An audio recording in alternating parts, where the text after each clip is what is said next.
Merci, honorable président, pour la parole. La grève ne devrait pas avoir pour vocation perdurer ou déstabiliser l'outil de production. Honorable président, honorable membre du bureau, honorables députés et chers collègues, avant tout propos, permettez-moi de témoigner ma gratitude à notre bureau pour la programmation de cette proposition de loi pour un débat général à la présente plénière. Gratitude parce que déposée le 8 novembre 2019, la présente initiative parlementaire a reçu tour à tour les avis et considérations de notre bureau d'études et ceux du gouvernement de la République depuis mai 2020, mais n'a jamais été alignée. Il nous aura donc fallu patienter 4 années pour voir cette initiative qui touche au social de notre population être finalement alignée au soir de la législature. Vaut mieux tard que jamais, dit-on.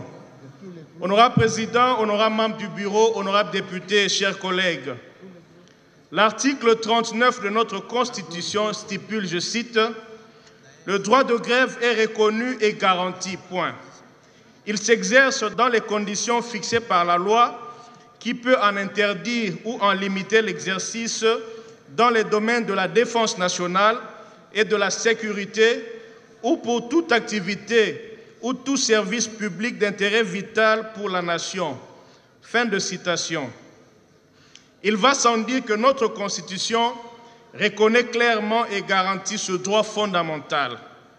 Elle attribue en outre les modalités de son exercice et ses possibles limitations au domaine de la loi.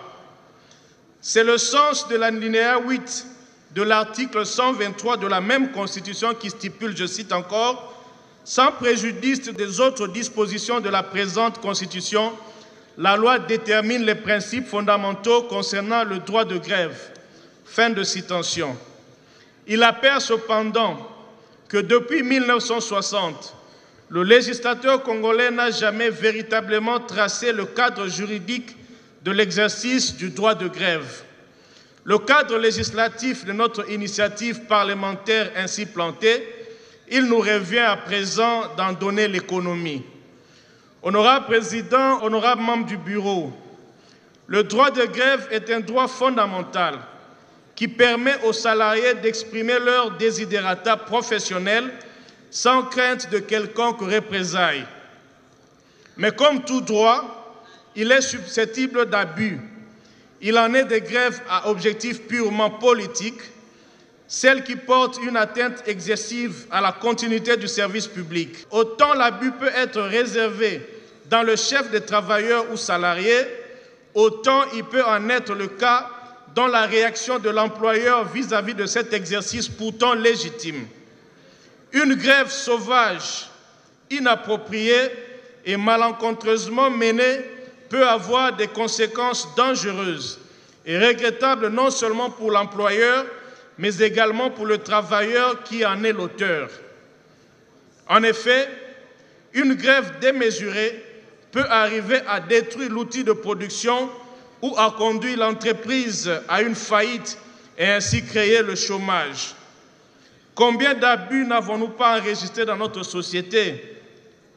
Des mouvements de grève pour des revendications sociales non respectueuses de la procédure, qui du reste n'est pas clairement déclinée, des meetings populaires tenus dans l'enceinte des entreprises, empêchant ceux qui ne veulent pas s'y associer de travailler, des démobilisations forcées des travailleurs pour pousser et manifester avec des cercueils et croix en signe de menaces de mort contre la partie adverse, que des spectacles désolants. Autant je comprends la colère justifiée et légitime des travailleurs devant le mépris de leurs droits et autres avantages professionnels, autant je comprends la cruauté exprimée lors d'un mouvement de grève mené par les médecins face à l'insensibilité de l'État, son employeur, vis-à-vis de sa situation sociale dégradante du jour au jour. Autant il en est de l'impérieuse nécessité de réglementer ce droit pour créer un équilibre une justice et une protection de tous.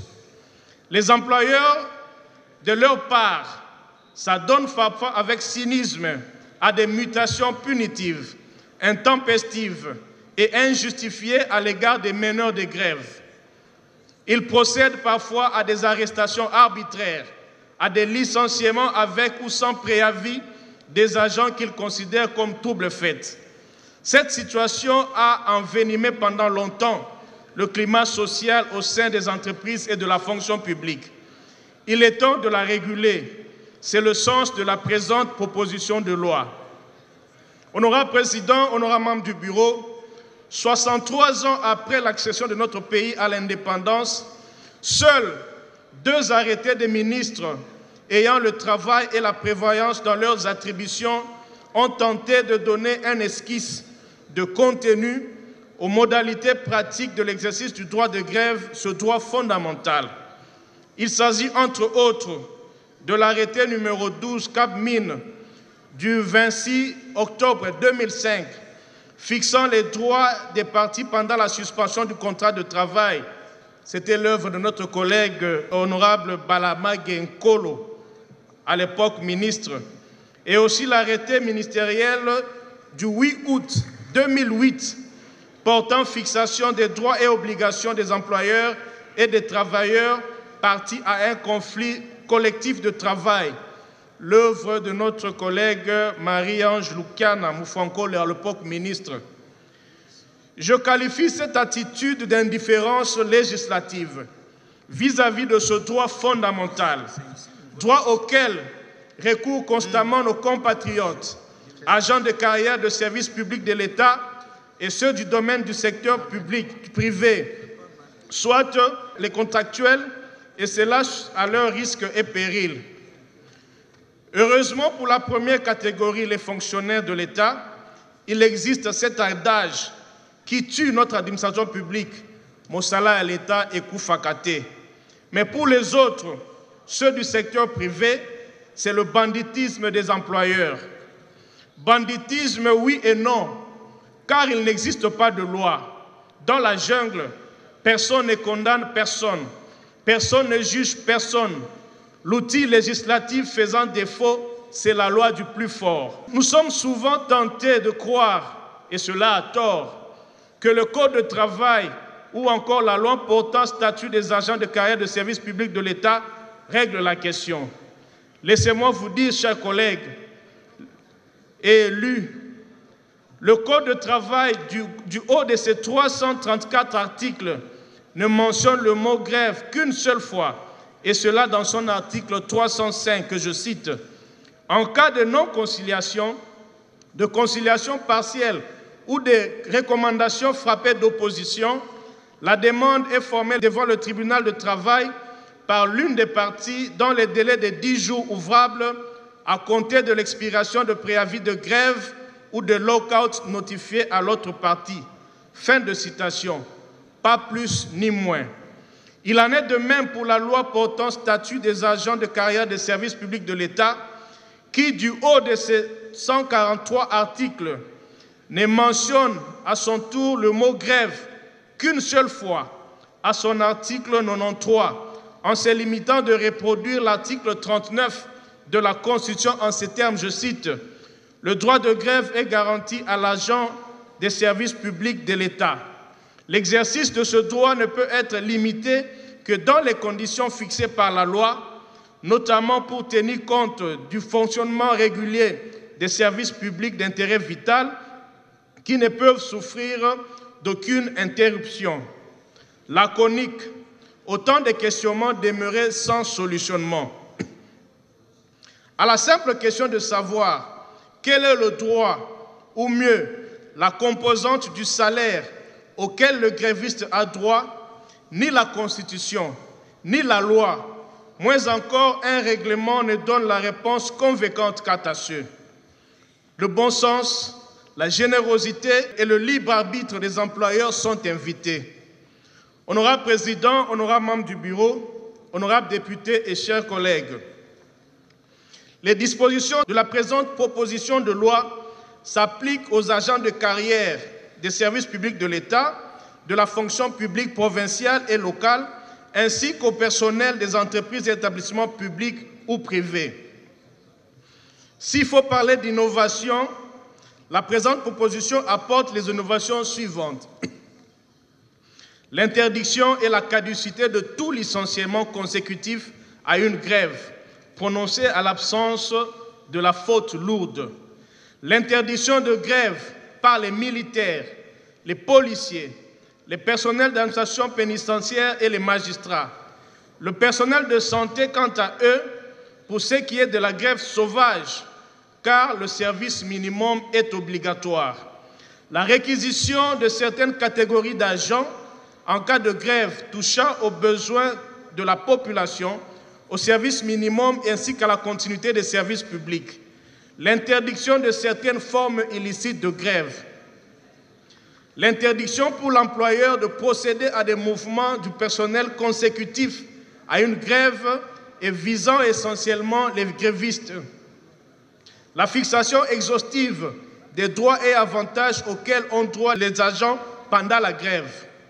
La fixation des durées maximales d'une grève au cours d'un mois, un semestre, une année et de facto l'illégalité d'une grève illimitée dans le temps. La protection de la liberté des agents non grévistes à continuer à travailler. La médiation préalable au sein de la fonction publique avant le déclenchement de la grève. Telle est l'économie générale de la présente loi. Honorable Président, honorable membre du bureau, honorable député, chers collègues, ceci est une invitation à la réflexion.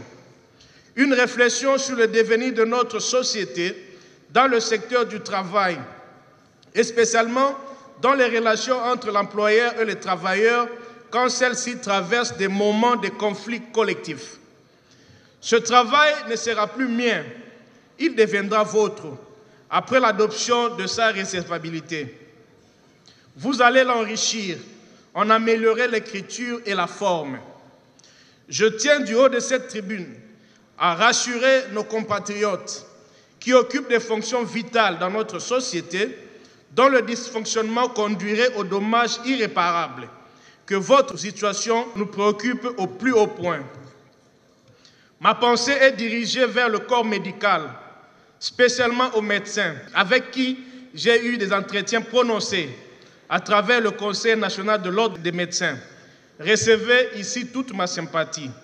Il en est également des enseignants, syndicalistes du secteur de l'enseignement, primaire, secondaire et professionnel, avec qui j'ai une longue histoire professionnelle et aussi d'amitié.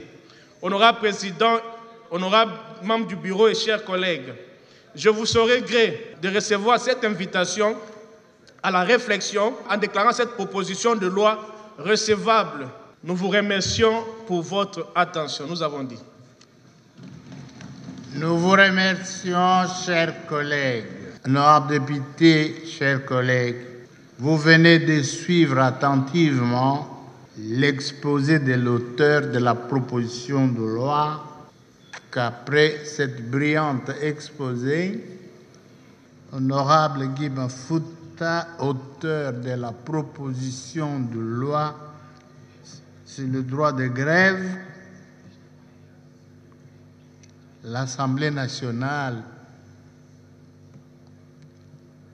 apprécie votre brillante présentation de l'économie de cette proposition.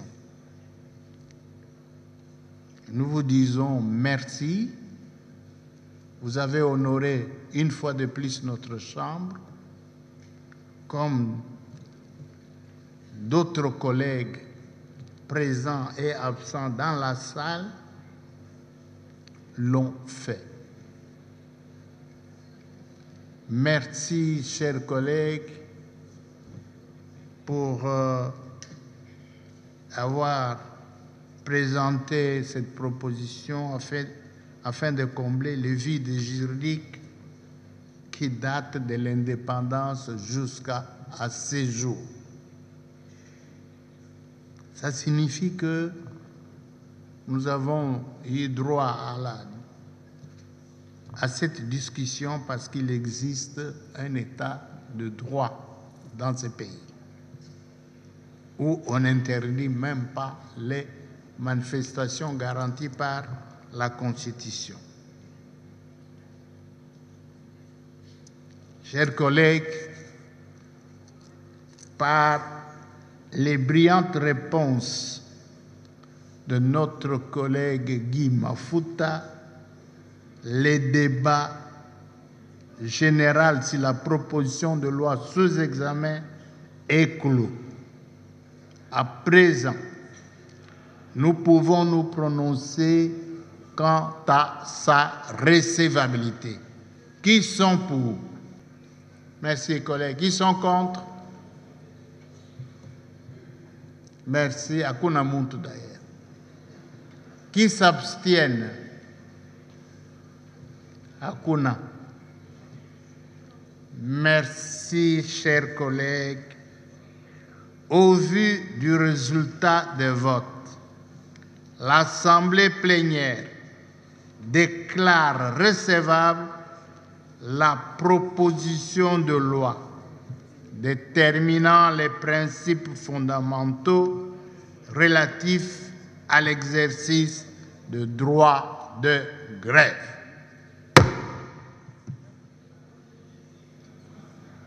Chers collègues, nous l'envoyons pour un examen approfondi à la commission politique, administrative et juridique. Le bureau de cette commission est invité à tout mettre en œuvre pour réaliser le travail lui confié dans un délai raisonnable. Les délais raisonnables au moins d'une semaine, ou tout au plus 10 jours. Les collègues non membres de cette commission peuvent participer à ces travaux pour l'enrichissement de ces textes de loi. Honorables collègues, vous tous qui êtes intervenus au cours de ces débats avec des propositions importantes et très intéressantes, je vous en prie tous de prendre une part active aux travaux de cette commission. Ainsi, nous aurons un texte bien enrichi et digne de notre Assemblée. Honorables députés, chers collègues, votre bureau félicite très sincèrement, au nom de l'Assemblée plénière, notre collègue Mafuta Bongo Guy pour cette initiative législative. Nous lui prions de regagner son siège dans l'hémicycle sous vos applaudissements.